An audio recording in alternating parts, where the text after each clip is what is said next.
मतलब का रिश्ता। साहूकार को कई सालों बाद एक संतान प्राप्ति हुई थी। साहूकार ने अपने इस खुशी को मनाने के लिए अपने घर पर एक बहुत बड़ा कार्यक्रम रखा, जिसमें उसने आसपास के गांव के सभी श्रीमंत लोगों को और सिर्फ ऐसे रिश्तेदारों को जो पैसे वाले थे बुलाया था। पास के ही गांव में साहूकार की खुद की सगी बहन भी रहती थी, क्योंकि इन दिनों उसकी आर्थिक परिस्थिति कुछ अच्छी नहीं थी, इसलिए उसने अपनी बहन को तक इस कार्यक्रम के लिए नहीं बुलाया। साहूकार ने जिस कार्यक्रम का आयोजन किया था वह इतना भव्य था और इसके अलावा उसमें इतने प्रसिद्ध और श्रीमंत लोग आने वाले थे कि इस कार्यक्रम की चर्चाएं हर गांव में होने लगी।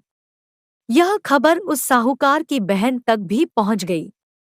बहन को यह जानकर बहुत ज्यादा खुशी हुई कि इतने सालों बाद उसके भाई को आखिरकार संतान सुख प्राप्त हो ही गया। बहन ने सोचा कि भाई गलती से उसे इस बारे में बताना भूल गया होगा और अपनों को भला कोई न्योता देता है। भोली बहन ने अपने भाई के यहाँ उस कार्यक्रम में जाने की तैयारियां शुरू कर दी। जिस दिन वह कार्यक्रम था उस दिन बहन सुबह सुबह ही अपने भाई के घर जाने के लिए निकल पड़ी।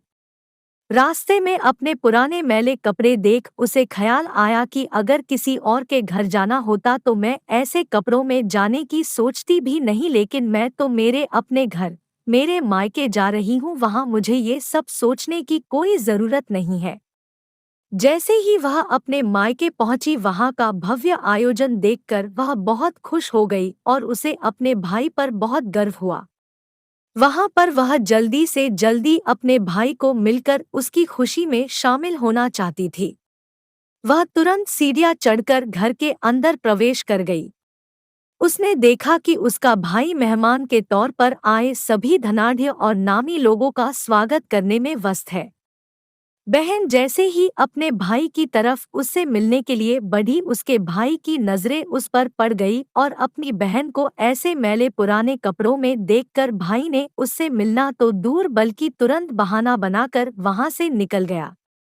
बहन ने सोचा इतने लोगों में बेचारा अकेला भाई क्या क्या करे, जरूर उसे कुछ काम याद आया होगा, इसलिए वहां से चला गया होगा। बहन बाद में अपनी भाभी से मिलने गई। भाभी ने उसका स्वागत किया और उसे खाना खाने के लिए आग्रह किया। बहन ने सोचा ठीक है, पहले खाना खा लेती हूँ, फिर बाद में आराम से भाई से मिल लूंगी। बहन खाना खाने के लिए पंगत में बैठी।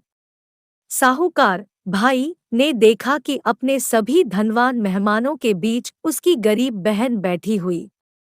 सभी कीमती पोशाक पहने लोगों के बीच उसकी बहन जो पुराने मेले कपड़े पहनकर बैठी थी, यह साहूकार से देखा नहीं गया।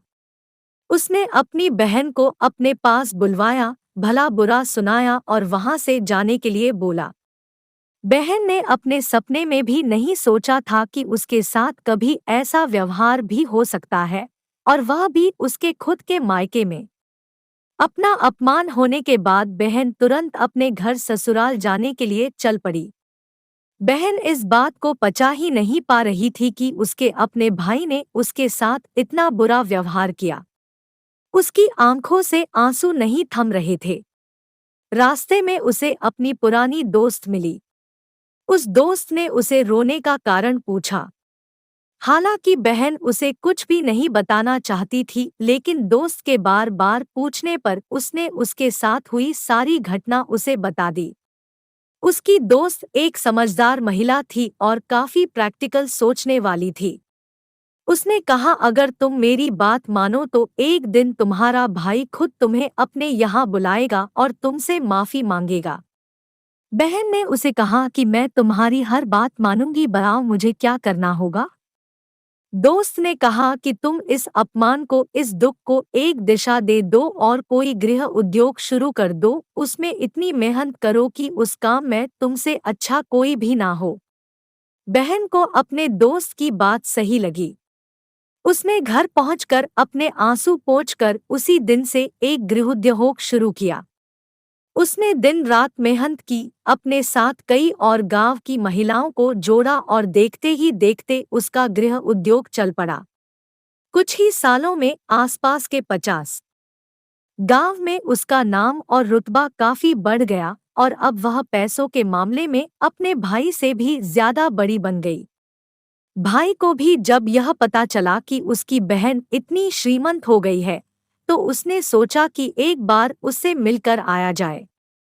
वह जब अपने बहन को उसके घर मिलने पहुंचा तो बहन ने उसका किसी राजा महाराजा की तरह स्वागत किया, उसके पसंद खाना खिलाया।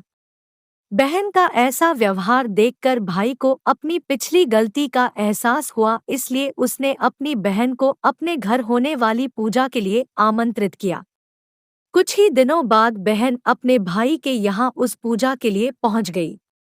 जैसे ही बहन अपने भाई के घर पहुंची, उसका भाई उसके स्वागत के लिए दरवाजे में ही खड़ा था। बहन अपने महंगी गाड़ी में आई थी, उसने बहुत कीमती साड़ी और उससे भी ज्यादा कीमती गहने दागिने पहन रखे थे। बहन का ऐसा ठाट बाट देखकर सिर्फ भाई नहीं बल्कि उसका पूरा गांव दंग रह गया। दौड़कर आया और बहन की गाड़ी का दरवाजा खोलकर उसे बाहर आने के लिए कहा और बड़े प्यार से उसे पूजा का प्रसाद ग्रहण करने के लिए बुलाया। बहन को इस बार 12 पकवान परोसे गए थे। चांदी की थाली में उसे खाना दिया गया था, वह साथ में एक सोने की चम्मच भी रखी गई थी। उसके बैठने के लिए बेशकीमती पाट रखा गया था। बहन को यह सब देखकर उसके वह पुराने दिन याद आ गए जब भाई ने उसे बिना खाना खिलाए ही भला बुरा कहकर वापस लौटा दिया था। बहन खाना खाने के लिए तो नहीं बैठी, लेकिन उसने अपने सारे कीमती दाग दागिने और जेवर उतारकर उस थाली के सामने रख दिए और खाने में से कुछ निवाले उन दाग दागिना पर रख दिए। बहन का ऐसा व्यवहार देखकर सभी हैरान थे, किसी को नहीं समझ में आ रहा था कि बहन ऐसा क्यों कर रही है, आखिर वह क्यों उन जेवरों को खाना खिला रही है। जब सभी ने उससे पूछा कि वह क्यों ऐसा कर रही है, तब बहन ने सबके सामने बताया कि आज जो उसका इतना मान सम्मान हो रहा है, वह दरअसल उसका नहीं, उसके इन्हीं कीमती दाग दागिनों और कपड़ों का हो रहा है। क्योंकि मैं तो अभी भी वही पुरानी साहूकार की बहन ही हूँ, अगर कुछ बदला है तो वह मेरी परिस्थिति है, मेरे कपड़े और गहने हैं। भाई ने अपनी गलती का एहसास होने पर इस बार अपनी बहन के पैर पकड़कर माफी मांगी। बहन जो पहले भी अपने भाई से निस्वार्थ प्रेम करती थी, उसने अपने भाई को माफ कर दिया और उसे गले से लगा लिया। दोस्तों, पैसे सिर्फ हमारे जीवन को सरल बनाने के लिए है, जबकि रिश्ते जीवन में मिले किसी वरदान की तरह है, अगर उन्हें सच्चे मन से और निस्वार्थ भाव से निभाए जाए। पैसे खर्च हो जाए तो आप बाद में भी कमा सकते हैं, मगर रिश्ते खर्च हो जाए, टूट जाए, तो दुनिया का सारा धन भी आपको उन्हें वापस नहीं दिला सकता।